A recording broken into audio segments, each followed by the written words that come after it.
Hi guys, it's Joey or Rowan, and this is the next in the Honouring Deity series, which is the element of air, how to work with the element of air, and this will be the talky video. There should be a follow-up picture video like there was for Earth, so I've made some notes because air is a little bit more, not complicated, but air is, to start with, it can be one of the most difficult elements to get your head round when it comes to honouring deity and working with the element of air. And it's because it's not as corporeal, it's not as physical.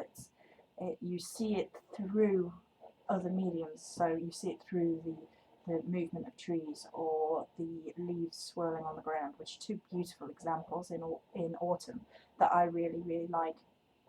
And ways of appreciating air.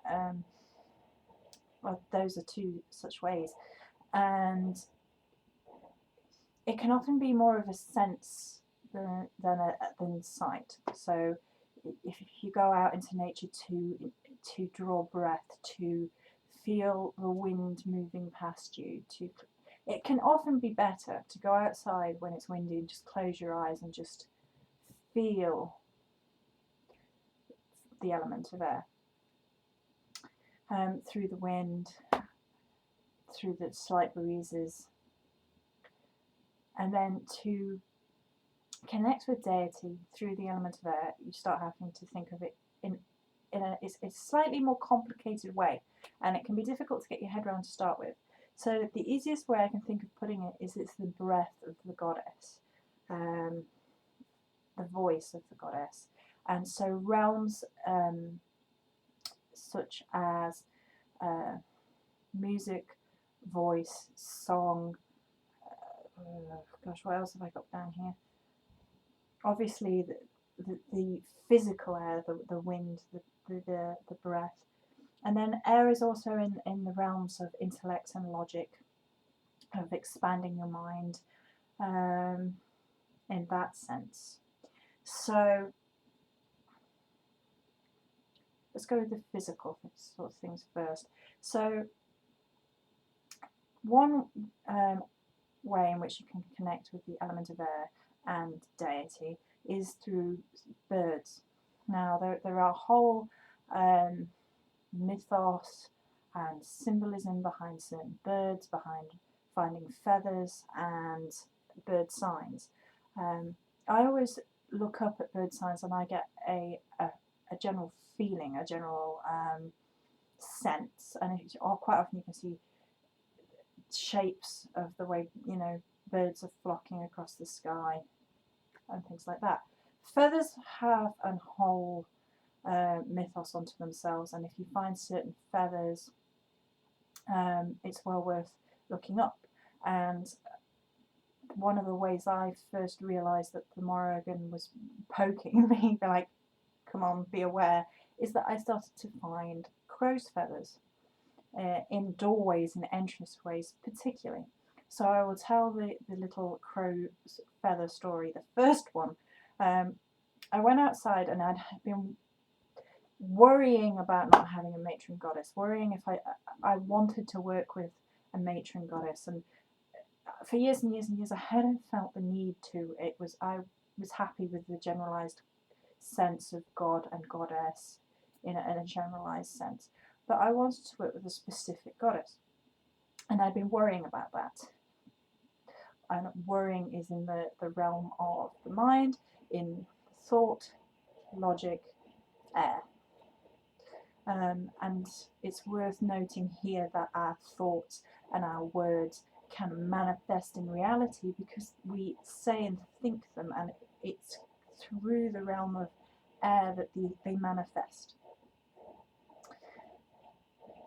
which is part of spell work and putting your thought and words into practice, into the sort of plea to the goddess, or it sort of connects you to spirit through what you say and what you think. So I found, as I was going outside, I was going down the post office, there was a crow's feather, a really long crow's feather, like that, which was quite unusual, in the entranceway to my garden going out. And I noticed it. Like, and when I noticed it, I mean, punch in the stomach noticed it. Like, oh. And I was about to walk away from it, and I had this very strong feeling like, no, pick it up. So I did, and put it in my handbag, and I had to be very, very careful because I had all these parcels in my handbag. And I went down to the post office, and I was trying to be as careful as possible, making sure it was still there, and I was moving things around for the post office and not losing it. So I did that, made sure it was still there, went home, still in my bag, went to unlock my front door, went in, shut the door, and went to take a feather out, thinking it was for my altar, and it had gone. And I was like so peeved at myself, like, oh, I've lost it. I was so careful, how have I lost it? And I'm a bit klutzy, so it's not within the realms of impossibility that I had dropped it. And I searched everywhere for it, and I couldn't find it. And I searched around the house for it in case I dropped it somewhere around the house and couldn't find it. Later, anyway, it turns up, and it was in the doorway. And it was a very strong sort of, that's where it wants to be. It wants to be in a doorway, in an entranceway. And to this day, that's where it is. It's in the porch, in guarding over my home, which is where it is meant to be. And quite often, feathers are symbolic of.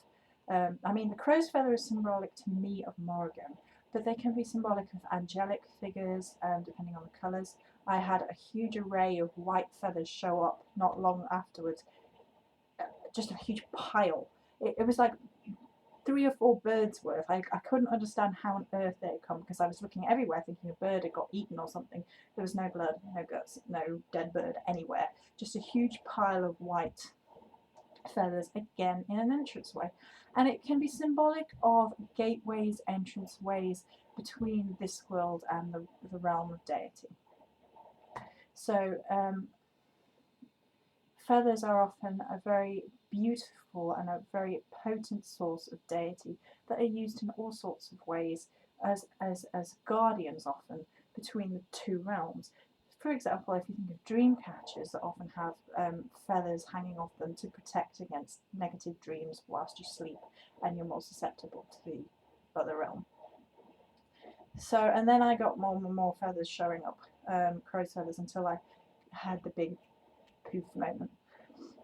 So feathers is one way in which the element of air connects us to deity. What else have I got written down here? Okay, the importance of voice, song, and music. If you think of voice and song and music, it might seem obvious in some ways that it could be in the realm of air, but if you think about it, the way that we hear it effectively is through the vibrations of air, of sound through the air, and they vibrate and we can hear them. So the way that we speak, the way that we sing, it changes the level of vibration, and we can uplift ourselves. And the power of music and song alone is a very potent, very incredible thing, that how that we listening to certain songs can make us change and shift our emotions. I mean, really heavy, hard songs can make us angry, you know, or that sense of Urgh! And then classical music can be very soothing and uplifting, and sometimes it brings tears to my eyes because it touches my soul. It's so beautiful. And then listening to bird song and listening to sounds of nature can instill a sense of peace within us, which is connecting to the divine, because you're connecting to those feelings through them. And I often recommend singing as a powerful weapon against negative attack, negative negativity within the home or whatever, and negative spirits. If ever I feel an oppressive presence, I will sing a particular song, and it's When a Knight Won His Spurs in the Stories of Old, and I can't remember. I think it's something my grandma used to sing to me, and I have no idea where it comes from. It could be a hymn. I have no idea, but I just sing it. I just fill it with my power, and I sing it, and it just clears, the negativity. It It shows you're not afraid. It changes the vibrations. It's like sending light out. You know, when you visualize light when you do spell work, it's like that, but with your voice, and it can be a very powerful, powerful thing. And the power of words, we should be very, very aware and should not be just flinging words out senselessly, because as pagans, witches, however, we are aware of the power of words, or we should be. It's and how we say things and how we put ourselves out there, and you know, when we write spells and things and we say them out loud and rhyme and repetition, it's because it's changing the vibration. It's putting our focus through our voice, through our words. And the realm of intellect and logic and expanding your mind is the realm of air. And there are many great ways to do this: reading books, the written word, and areas of study. So I'm a bookworm. I love to read. You can probably see some of the books behind me. There are tons and tons of books, and I really, really enjoy it. It's a form of escapism. I'm also a writer. I love to write and study and expand the mind. And it's a really cathartic thing that everybody should do.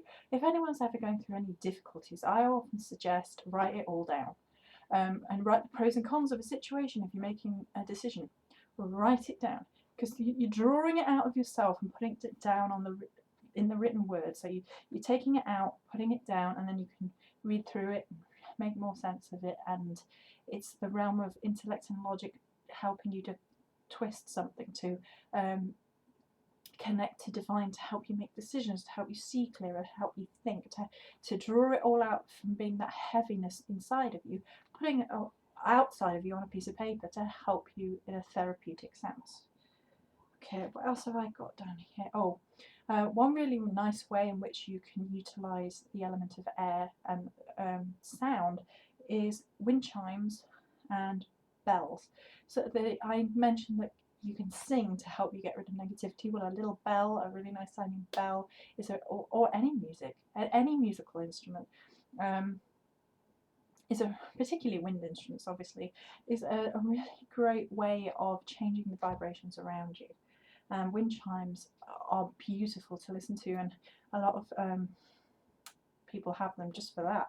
But what you don't realise is that wind chimes can actually help drive off negativity, drive off negative spirit.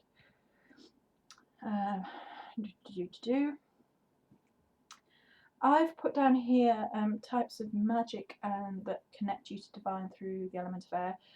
Weather magic. You can study clouds. There's cloud divination. Snow magic, sun magic, storm magic. Now, these are areas in which the other elements obviously come into play. I didn't put rain magic down for the pure sense that that's more water than it would be air. But the power and the electricity of a storm, you know, I've always felt empowered when there's a thunderstorm, and it's that buzz of energy. It's incredible. And obviously you can utilise snow for certain types of magic, and there is drawing down the sun as well as drawing down the moon. And obviously star magic is in the night sky, is something else that's connected to the element of air because it's within the sky, but obviously it's also connected to the goddess, especially at night time, and the sun is connected to the god. These are all broad touchings on areas which could have their own video on themselves. You could have your own video on weather magic by itself, and if it's something that you're interested in, expand your mind with the element of air and go research. I would also include things like astrology and birth charts, because it is the interpretation of stars and that sort of logical insight into a mystical, magical realm of understanding, to understand through here, through the night sky. And you could debatably include dream analysis in here as well, because it's in the realm of your mind, the realm of the intellect and logic, but it's your brain telling you and connecting to the world of spirit through when you're asleep, when you're the brain waves have changed and adjusted, and you can often receive messages from spirit more easily that way. And I think the realm of dream study is a really fantastic way of getting messages, personally. What else have we got? I've written down Fey magic is obviously within the realm of air. I don't have an awful lot of knowledge on the subject of fairy magic, and if it was something you were interested in, I would advise caution on the first part, because people have this image of Fae being quite, you know, hairy fairy basically, and it's a lot more serious than that, and it's a lot more tricky and dark, and caution is advised, as with all realms of magic, but to honour the Fae and work and step very carefully, and do your research. But that's something else within the realm of air, should you be interested. And the last point I have here is incenses. Now, I've got one type of incense here on the desk, which is stick incense. This is eucalyptus. It smells beautiful. It's one of my favourites. It will go on the video of showing you things, and I will talk a little bit more about incense in there. Incense is one of those physical things where you get the scent. The realm of scent is a fantastic form of magic that can take your memory back, that can trigger thoughts, trigger feelings, trigger emotions. The world of scents is an incredible thing that you can use through incenses and oils as well. So scent is another, obviously, realm through which goddess, god, divinity, spirit links with the element of air, because it's that trigger, that magic within scent. And incense is often used to cleanse an area, and you can put all your intent into homemade incenses if you want.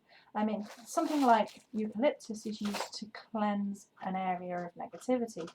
You could make incenses for all sorts of things. What you were doing, you pick the herbs, you grind them up, and you use your mind, and you focus your energy and your intent into those herbs and fill them with your intention. So say you were doing a prosperity incense, you pick the herbs that you wanted, you grind them up, and you'd be visualizing through the realm of your mind, intellect, air, what outcome you wanted, focusing that intent in the incense. Now, if you're doing one of these incenses, it's obviously a balance, because you have earth with the herbs, you have air with your intent. You may or may not have some form of water within the incense. You may put some oil in, you may put some sea salt in, whatever. And then you burn it on a charcoal disc, fire. So the spell work becomes a balance, which most spell work ought to be, in my opinion, of the elements for your magical goal. But because incense is considered the realm of air, you be then grinding up, and then you burn it, and smoke. And you can often pick out messages within smoke. People do smoke divination, which is a fascinating thing to do, and it just connects with you somehow. And the smells and the scents and smoke being obviously the most visual element of air that you can probably get to, and it's a really beautiful experience. And so incense is probably the easiest way of which you can connect with the element of air, apart from maybe singing.